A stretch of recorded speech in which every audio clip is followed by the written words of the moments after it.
सैयद जाफ़र हुसैन है। मैं अहले स्कूल में हिंदी का अध्यापक हूँ। आज हम 10वीं कक्षा का चौथा पाठ कवित्व, इसके बारे में अपन जानकारी लेंगे। इसके एक कवि हैं पद्माकर। इनका परिचय देखिए, कवित्व का लेखक है पद्माकर और इनका निवास स्थान यानी इन्हें जहाँ पे पैदा हुए, इनका जन्म स्थल बांदा उत्तर प्रदेश में,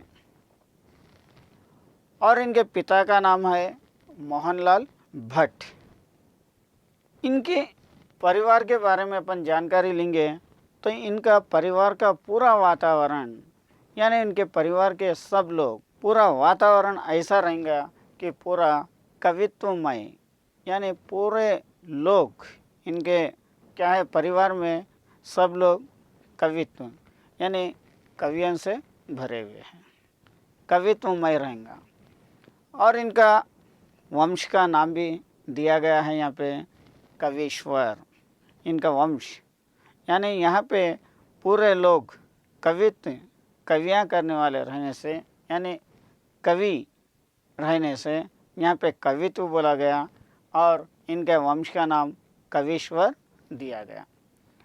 और इनकी उपाधि देखा गई तो बूंदी महाराज से मान और सम्मान, मान और सम्मान इनका बूंदी महाराज से हुआ। और जयपुर के नरेश से कविराज शिरोमणि, ये इनकी उपाधि है। पहला क्या है, बूंद महाराज से मान और सम्मान, और दूसरा जयपुर नरेश से कविराज शिरोमणि।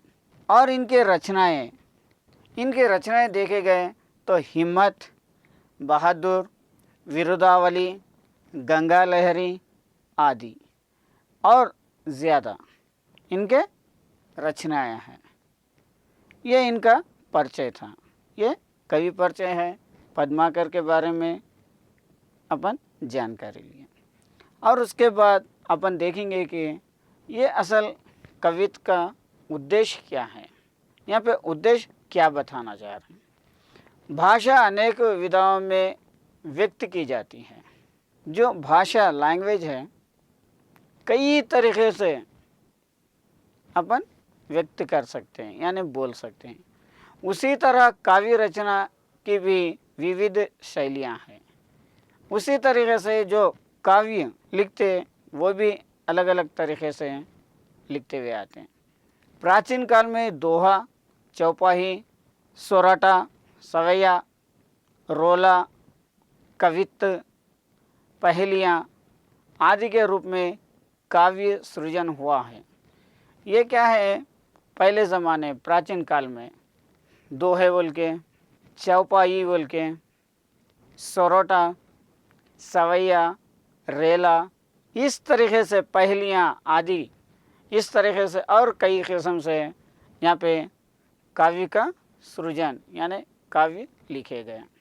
सौंदर्यानुभूति का विकास करना, कविता के भाव और रस ग्रहण करने में छात्रों की सहायता करना, यानी इसमें क्या बता रहा, सौंदर्यानुभूति यानी जो भी पोयम लिख रहे हैं यानी तो कुछ भी कर रहे हैं, पोयम लिख रहे हैं तो उसमें सौंदर्य यानी एक खूबसूरती भरना, जैसे कि अलंकार, छंदस जो है उसमें मिलाते हुए, उसका उपयोग करते हुए, ये कवित्व में, पोएम्स में इसे भरते हुए, और कविता के भाव और रस को ग्रहण करने, कविता का भाव क्या है यानी क्या बोलना चाह रहा, उसका रस यानी निचोड़ क्या है, छात्रों की सहायता करना, ये निचोड़ क्या है, ये सब क्या है, छात्रों की जो स्टूडेंट्स हैं उन लोगों की सहायता करने में और कवित्व सृजन में आगे बढ़ने की प्रेरणा देना।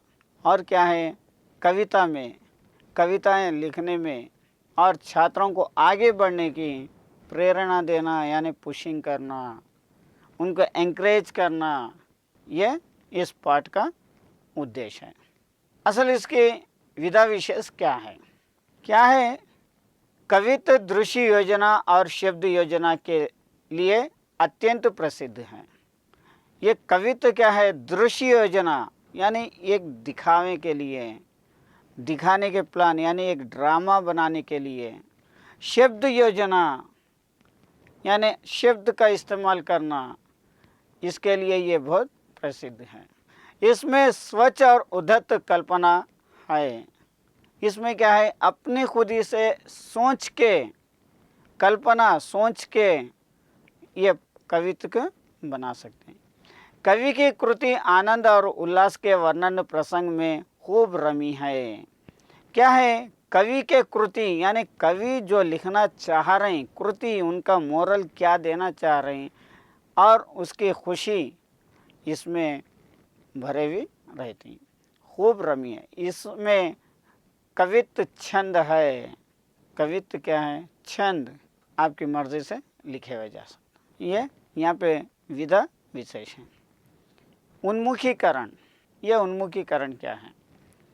प्रकृति तेरी अजब कृति, नीत नई तेरी आकृति, खनिज तत्वों का भंडार, तुझ पर निर्भर यह संसार। तुझ में माँ की ममता है, तुझ में अजब क्षमता है। क्या है? प्रकृति तेरी अजब कृति।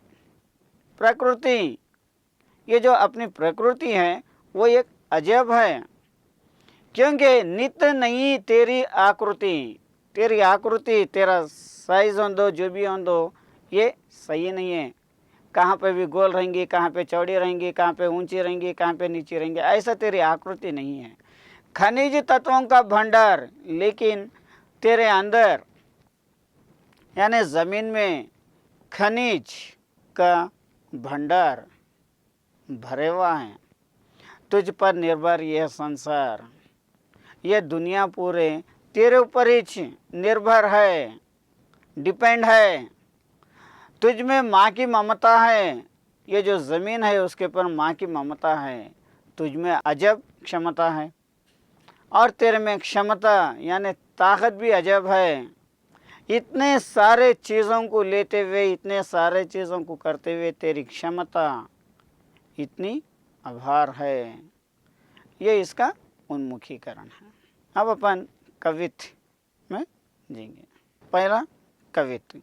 और भांति कुंजन में गुंजरत भीर भौर, और डौर झरन पाई, भौरन के होवे गए, कहें पद्मा के सु और भांति गलियानी, छलिया छबेली छैल और छवि छय गए, और भांति विहग समाज में आवाज़ होती, ऐसे ऋतुराज के ना आज दिन द्वय गए, और रस और रीत और राग और रंग और तन और मन और बन हो गए। ये कवित्व हैं। इसके थोड़े अर्थ, ये कवित्व के थोड़े अर्थ देखिए। भांति का मतलब है प्रकार, कुंजन लताएं, वृक्षें, इस तरीके से। गुजरत भौरों का गुंजन, गुंजन का मतलब आवाज़। भीड़ भीड़, भौर भंवर, छलिया कपटी यानी धोखा देने का, छवि सौंदर्य, रस आनंद, रीति तरीक़ा, राग अनुराग, रंग आनंद, छैल सजीला। ये इसके अर्थ हैं। इसका भाव देखिए, इसमें कवि क्या कहना चाह रहे हैं। बसंत काल आने से प्रकृति का सौंदर्य किस तरह होता है। बसंत काल आने पर ये प्रकृति यानी अपने कल्चर जो है उसका खूबसूरती किस तरीके से होती, इस सौंदर्य को कवि यहाँ पे प्रस्तुत करना चाह रहे हैं। बसंत आने से भौरें छोटे छोटे भागों में, छोटे छोटे हिस्सों में, और बागों में, जो बागों में स्थित वहाँ पे है तो पेड़ों के शाखाओं पर घूमते हुए गुजरत करते हैं, यानी घूमते हुए वहाँ से गुजरते रहते हैं। वो गुंजन, वो जो आवाज़ पूरे माहौल में छा गए। ये जो गुंजन है पूरे माहौल में छा गए। पद्माकर जी यहाँ पे ये गुंजन की आवाज़, ये भौरों की आवाज़ छोटे छोटे गलियों में भी गुजर कर जा रही है। छोटे छोटे गलियों में भी ये गुजरते हुए जा रही है।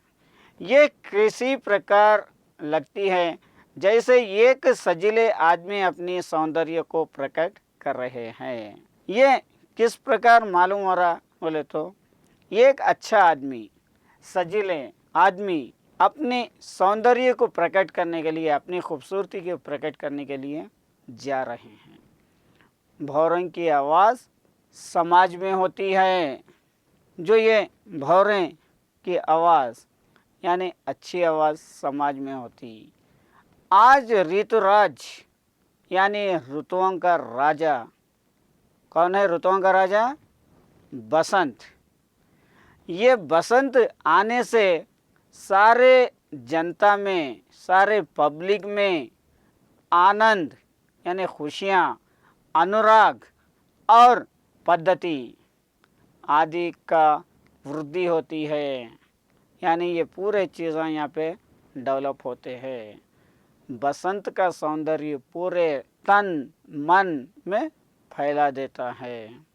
ये यहाँ पे पहला कवित्व का भाव है। और अपन दूसरे कवित्व देखेंगे। भौरों को गुंजन बिहार बन गुंजन में मंजुल मलरन को गंवाने लगत है। कहे पद्माकर गुमा नहूँ तो मनहूँ तो पुनः तो प्यारे मन भावनाओं लगते हैं। मोरन को शोर घन घोर चाहूँ ओरन, हिडोरन को वृंद छवि छवाने लगत है। नेह सर सावन में मोह बरसावन में, सावन में झुलोभों सुहावाने लगते हैं। ये दूसरा कवित्व है। अब इसके थोड़े अर्थ और उसके बाद उसका भाव देखेंगे। थोड़े इसके अर्थ देखिए। भौरन, भंवर, गुंजन, कोमल मधुर ध्वनि। वन, यहाँ पे बन वन। मजुल, एक अभ्रंश कवि। मलरन, मल्लार। गावनो, गाने के लिए। गुमाना हूँ, घमंड। तय, फैसला। माना हूँ, मानो। प्राण हूँ, जान। मोरन, मोर। शोर, शेर। चाहूँ, चारों। औरन, और। सरसावन, शोभा देना। मोह, बादल। ये इसके थोड़े अर्थ। अब इसका भाव क्या है? बसंत आने से जंगल और बागों में विचरने वाले भौरों का गुंजन की मधुर ध्वनि ऐसा लग रहा है कि एक अभ्रंश कवि मल्लार का गीत गा रहा है। क्या है? बसंत आने के बाद जंगलों में और बागों में जो भौरे आवाज़ करते हुए, गूंजते हुए, फिरते हुए अपनी मधुर ध्वनि, मीठी आवाज़ ऐसा लग रही कि एक कवि कहीं पर खो के ये गीत लिख रहा है। पद्माकर फैसला करके कहते हैं कि ये तो मानव प्रकृति का घमंड जैसे लग रहा है। ये पद्माकर आखिर में फैसला करके क्या बोल रहे हैं बोले तो ये तो मानो, इसके लिए तो मान लो कि ये प्रकृति एक घमंड करके, यानी मेरे अतराफ इतने सारे भंवरे हैं, उसकी ध्वनि मीठी है, ये घमंड करने लग रही। बसंत काल सब लोगों के मन में जान भरकर मोहित कर रहे हैं। जो बसंत काल है सबके दिलों में घुस के पूरे लोगों को मन में जाके जान भर के मोहित खुश कर दे रही। बसंत काल की प्रकृति में मोर की शोर भीषण रूप में चारों ओर गूंज रही है। जो बसंत काल में यानी पानी पड़ते तो सीज़न में यहाँ पे मोर भी अपनी शोर, जो ये शोर उसकी आवाज़ है, उसकी खुशी है, चारों ओर गूंज रही है, चारों ओर सुनाई दे रही उसकी आवाज़। बसंत आने से स्नेह अपनी शोभा बढ़ाने का प्रयास कर रही है।